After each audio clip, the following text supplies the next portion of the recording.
Digital నిర్మాణాన్ని మరింత సులభం, జవాబుదారీగా చేయడానికి కేంద్ర కార్మిక మంత్రిత్వ శాఖ కొన్ని ప్రమాణాలను మార్చడం ద్వారా నిబంధనలను మార్చింది.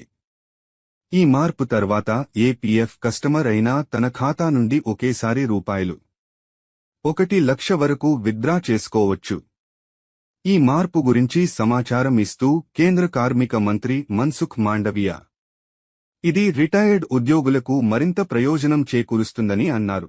పీఎఫ్ ఖాతాల నుండి విత్డ్రా చేయడానికి సేవా పరిమితి అంటే ఉద్యోగ వ్యవధికి సంబంధించిన పరిమితిని కూడా తొలగించినట్లు కార్మిక మంత్రి తెలిపారు.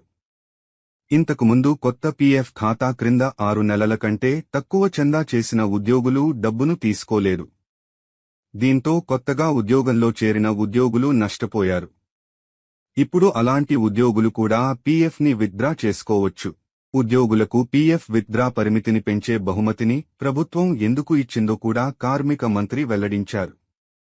వాస్తవానికి ప్రధాని నరేంద్ర మోదీ నేతృత్వంలోని ప్రభుత్వం 100 రోజులు పూర్తి చేసుకున్న సందర్భంగా ఈ సదుపాయం ప్రారంభించబడింది. దీనివల్ల వివాహం లేదా వైద్య చికిత్స కోసం ఈపీఎఫ్ఓ పొదుపు నుండి డబ్బును ఉపసంహరించుకునే ప్రజలకు మేలు జరుగుతుందని అన్నారు.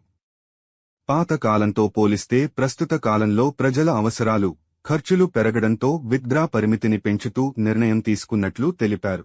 ప్రస్తుతం ఈపీఎఫ్ఓ ఖాతాలు కలిగి ఉన్న 1.65 కోట్ల మంది ప్రజలు పీఎఫ్ విత్డ్రా పరిమితిని పెంచడం వల్ల ప్రయోజనం పొందనున్నారు. ఈపీఎఫ్ఓ 1 కోటి మందికి పైగా రిటైర్డ్ ఉద్యోగులకు పదవీ విరమణ నిధిని అందిస్తుంది. ఈపీఎఫ్ఓ ఖాతాలో జమ చేసిన మొత్తంపై ప్రతి సంవత్సరం 8.25% పొదుపు వడ్డీ రేటు ఇవ్వబడుతుంది. సహాయం చేసేందుకు కార్మిక శాఖ తన విధానాల్లో తరచూ మార్పులు చేస్తూ ఇప్పుడు మరో కీలక ప్రకటన చేసింది. ఉద్యోగుల ప్రావిడెంట్ ఫండ్ ఆర్గనైజేషన్ ఈపీఎఫ్ఓ, ప్రభుత్వ పదవీ విరమణ పొదుపు మేనేజర్ల సబ్స్క్రైబర్లు ఇప్పుడు వ్యక్తిగత ఆర్థిక అవసరాల కోసం తమ ఖాతాల నుండి ఒకేసారి రూ. ఈ విషయాన్ని కేంద్ర కార్మిక శాఖ మంత్రి మన్సుఖ్ మాండవ్య ప్రకటించారు. ఇది ఇంతకుముందు రూ.50,000కి పరిమితమైంది. కార్మిక మంత్రిత్వ శాఖ ఈపీఎఫ్ఓ కార్యకలాపాలలో కొత్త డిజిటల్ ఆర్కిటెక్చర్తో పాటు అనేక మార్పులను ప్రవేశపెట్టిందని, అలాగే ఉద్యోగులు కార్మికులు అసౌకర్యానికి గురికాకుండా వారు స్పందించేలా నిబంధనలు తీసుకొచ్చారని మంత్రి తెలిపారు. ప్రస్తుత ఉద్యోగంలో 6 నెలలు పూర్తి చేయని కొత్త ఉద్యోగులు మరియు ఉద్యోగులు కూడా ఇప్పుడు మొత్తాన్ని విత్డ్రా చేసుకోవడానికి అర్హులు. ఇంతకు ముందు వారికి అలాంటి అవకాశం లేదు. ప్రజలు సాధారణంగా వివాహం మరియు వైద్య చికిత్స వంటి ఖర్చుల కోసం వారి ఈపీఎఫ్ఓ పొదుపులో డబ్బును ఉపసంహరించుకుంటారు.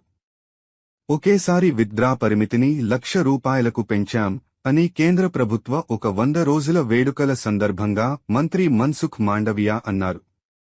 వస్తువుల ధరలు, ఖర్చులు రోజురోజుకు పెరిగిపోతుండడంతో కొత్త పరిమితిని తీసుకొచ్చినట్లు చెబుతున్నారు. ఎంప్లాయీస్ ప్రావిడెంట్ ఫండ్ ఉపసంహరణలపై పన్ను చెల్లించాల్సి ఉంటుంది. అయితే అది వివిధ అంశాలపై ఆధారపడి ఉంటుంది. కాబట్టి ఒకవేళ మీరు మీ ఈపీఎఫ్ను విత్డ్రా చేయాలనుకుంటే ముందుగా దానిపై చెల్లించాల్సిన పన్నులను పరిశీలించి తదనుగుణంగా నిర్ణయం తీసుకోండి. ఎంప్లాయీస్ ప్రావిడెంట్ ఫండ్ ఈపీఎఫ్ అనేది ఉద్యోగుల రిటైర్మెంట్ పొదుపు పథకం. ఈ స్కీంలో ప్రతి నెల ఉద్యోగి, యజమాని కొంత నిర్దిష్ట మొత్తంలో డబ్బును జమ చేస్తారు. దానిపై ప్రభుత్వం వడ్డీ ఇస్తుంది. ఈపీఎఫ్కు కంట్రిబ్యూషన్ దశలో పన్ను ప్రయోజనాలు లభిస్తాయి. కానీ ఆ డబ్బును మొత్తంగా కానీ దశల వారీగా కానీ ఉపసంహరించుకునే సమయంలో కొన్ని పన్ను చిక్కులు తలెత్తుతాయి. పన్ను ఎంత ఉంటుంది అనేది ఎంప్లాయ్మెంట్ ఉద్దేశం, వ్యవధిపై ఆధారపడి ఉంటుంది. ఈపీఎఫ్ వల్ల కలిగే పన్ను ప్రయోజనాలు ఏమిటి? ఆదాయపు పన్ను చట్టం 1961లోని సెక్షన్ 80C కింద ఉద్యోగి వైపు నుంచి కంట్రిబ్యూషన్కు మినహాయింపు లభిస్తుంది. అయితే దీని గరిష్ట పరిమితి రూ.1,5,00,000గా ఉంటుంది. యజమాని వైపు నుంచి ఉద్యోగి వేతనంలో 12% వరకు కంట్రిబ్యూషన్కు పన్ను మినహాయింపు ఉంటుంది. ప్రస్తుతం ఈపీఎఫ్పై పన్ను ఎలా ఉంది? ఫైనాన్స్ యాక్ట్ 2021లో చేసిన సవరణను అనుసరించి ఈపీఎఫ్ కంట్రిబ్యూషన్ మొత్తంపై వచ్చే వడ్డీ రూ.2,5,00,000కు మించి ఉంటే పన్ను చెల్లించాల్సి ఉంటుంది. అయితే ఈపీఎఫ్ కంట్రిబ్యూషన్స్ ఉద్యోగి మాత్రమే చేస్తుంటే, యజమాని చేయకపోతే ఆ వడ్డీ మొత్తం గరిష్ట పరిమితి రూ.25 లక్షల నుండి రూ.5 లక్షలకు పెరుగుతుంది. అలాగే ఏడాదికి 9.5% కంటే ఎక్కువ కంట్రిబ్యూషన్ పై వచ్చే వడ్డీ కూడా పన్ను పరిధిలోకి వస్తుందని తెలిపారు. ఇక యజమాని కంట్రిబ్యూషన్ విషయానికి వస్తే రూ.75 లక్షలకు మించిన మొత్తంపై ఆదాయపు పన్ను రూల్స్లోని సెక్షన్ 17(2) ఐఏ రూల్ 3B కింద పన్ను విధిస్తారు. 5 ఏళ్లు పూర్తి చేస్తే ఆదాయపు పన్ను చట్టం 1961లోని సెక్షన్ 10(12) ప్రకారం ఉద్యోగి 5 లేదా అంతకంటే ఎక్కువ సంవత్సరాల నిరంతర సర్వీస్ను పూర్తి చేసిన తరువాత ఆ ఉద్యోగి ఈపీఎఫ్ నుండి ఏక మొత్తంలో డబ్బును అందుకున్నట్లయితే దానిపై పన్ను మినహాయింపు లభిస్తుంది. పన్ను మినహాయింపు లభించే ఇతర కారణాలు. ఈ క్రింది పరిస్థితులలో కూడా ఉద్యోగికి ఈపీఎఫ్ విత్ డ్రాయల్స్ పై పన్ను మినహాయింపు లభిస్తుంది. పన్ను మినహాయింపు లభించే ఇతర కారణాలు. ఈ క్రింది పరిస్థితులలో కూడా ఉద్యోగికి ఈపీఎఫ్ విత్ డ్రాయల్స్ పై పన్ను మినహాయింపు లభిస్తుంది.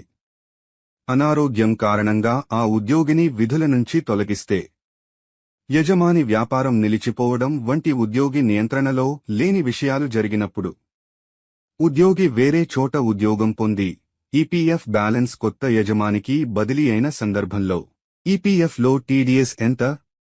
5 సంవత్సరాల కంటే తక్కువ కాలం పనిచేసిన ఉద్యోగి రూ.50,000కు సమానమైన లేదా అంతకంటే ఎక్కువ మొత్తాన్ని ఉపసంహరించుకుంటే 10% టీడీఎస్ మొత్తాన్ని మినహాయిస్తారు.